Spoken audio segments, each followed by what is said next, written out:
In St. Louis, people experiencing homelessness don't sleep under bridges, and they don't go to shelters. Most of the shelters have been shut down. In St. Louis, people experiencing homelessness stay in abandoned buildings. And because of the depopulation of St. Louis, there are lots of abandoned buildings, and quite a few of them are near the bakery. It can happen to anybody. Really, for me, it was a mental state I was in. Just kind of stranded, I guess. Helpless, no hope. It's different for everybody, but I would say hopeless is the word that I felt.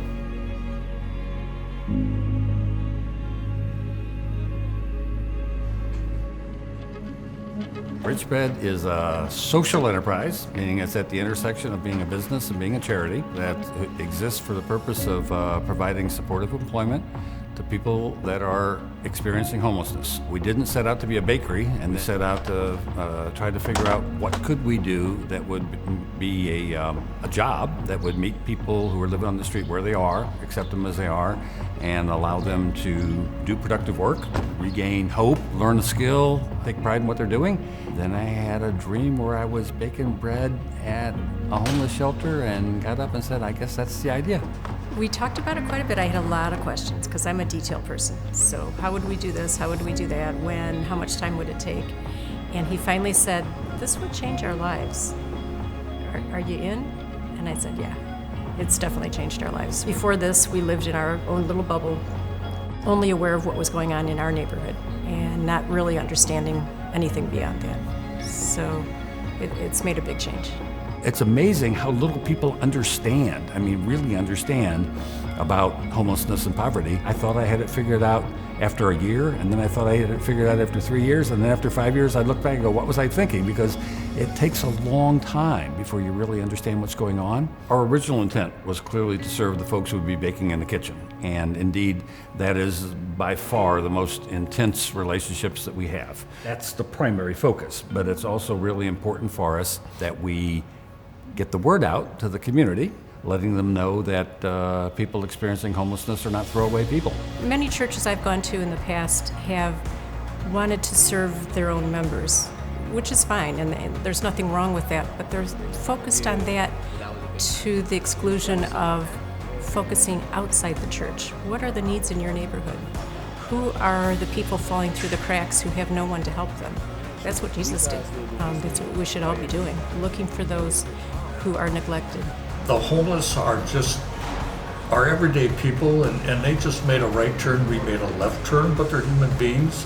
Depending on their circumstances, they're homeless, but not because of their faults, but because of something else, and some of them are just looking to get a better chance. And I think as volunteers we can help them and maybe talk to them and encourage them. A lot of people experiencing homelessness, nobody looks at them. Nobody looks them in the eye because they're afraid they're going to ask them for money. This gives them a reason to interact. And for the bakers especially, it gives them a reason to feel proud and feel good about a hard day's work. And when we get compliments from customers, we tell them, they're like, yeah, I need that.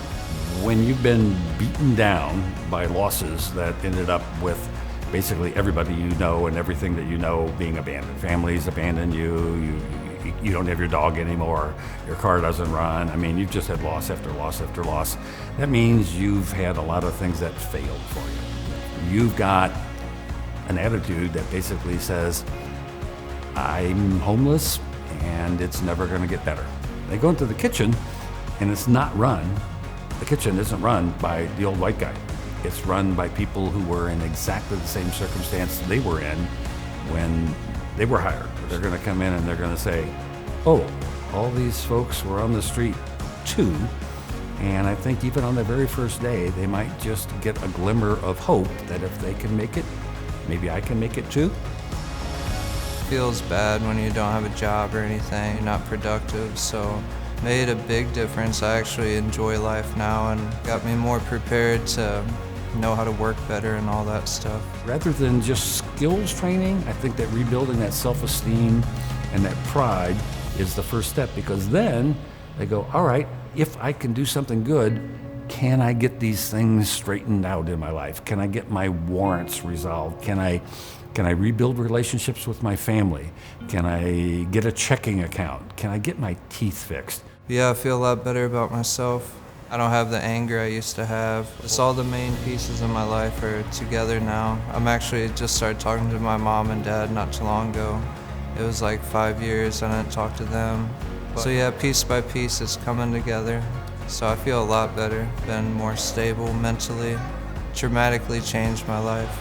Getting their feet under them to where they can go back to their family with their head held high and reestablish family relationships is often kind of the crowning achievement. You know, I've gotten everything to where you can be proud that I'm your father or your son or your uncle or whoever it is. Then they're really reintegrated with society.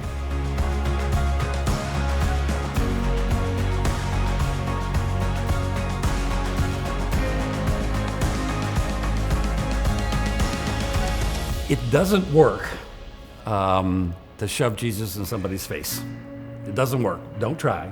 It does work to try to live your life the way you think Jesus should live your life. And people might be a little bit surprised at that, and they pay attention. When they pay attention, some of them will say something along the lines of, I want what she's got. And when they're ready, we'll talk about issues of faith. We don't shove it down their throat, but we don't say no. True transformation comes from building trust with the person, because when you lose hope, when everything in your life is horrible and you owe money and you've got warrants out for your arrest and you're going through a breakup, you need somebody to make you feel like there's still hope. And that's what makes it interesting. If it was just make the food, sell it to customers, count the money, it would be kind of humdrum. But the stories of what happens in people's lives for the good, those are so rewarding. We feel so good about those. Really anything you need, they can help you out with. The most supportive people I've ever met, that's for sure.